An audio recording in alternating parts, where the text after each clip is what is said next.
ఈ పిక్చర్లో మెసేజ్ ఉంటాయి, కానీ స్టోరీలో అక్కడక్కడ చిన్న చిన్న మెసేజ్ వస్తాయి. అంటే నేను మేకింగ్లో చెప్పేటట్టు చాలా జానర్స్ ట్రై చేశాను. ఇది కొత్త జానర్, ఇదివరకు ఎలాంటి పిక్చర్ నేను చేయలేదు. ఇది రొమాంటిక్ థ్రిల్లర్. ఇది ఆ జానర్లే పోతుంది. స్టోరీ వెళ్ళేటప్పుడు ముందు చెప్పాను కదా, అక్కడక్కడ మెసేజ్ వస్తుంది. శ్రీనివాస్ రెడ్డి గారు చాలా బాగా డబ్బింగ్ చేశారు ఒక సంతాన క్యారెక్టర్కి. అతని డెడికేషన్, అతని ఇన్పుట్ అన్నీ. ఇప్పుడు డబ్బింగ్ చేసేటప్పుడు ఆ లైఫ్ వెళ్ళిపోతుంది. ఇప్పుడు కామెడీ చేసేటప్పుడు ఆ లైఫ్ మిస్ అయిపోతుంది.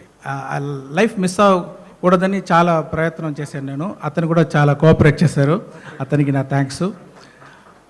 డైలాగ్ రాసిన రామకృష్ణ గారికి అతను చెప్తారు, సార్ ఇది చూసుకోండి సార్, ఇది డబ్బింగ్ చేసేటప్పుడు ఇది మిస్ అవ్వకూడదు అని చెప్తానప్పుడు, ఇది నా ప్రాణం కదా అంటారు రామకృష్ణ గారు. ఆ ఒక మాట చాలు, like we can trust him, like so he did a great job. Lyrics writer Ashok Teja గారు అండ్ చంద్రబోస్ గారు అండ్ ఆనంద్ శ్రీరామ్ గారు, జోగయ్య శాస్త్రి గారు, అందరికీ నా థ్యాంక్స్.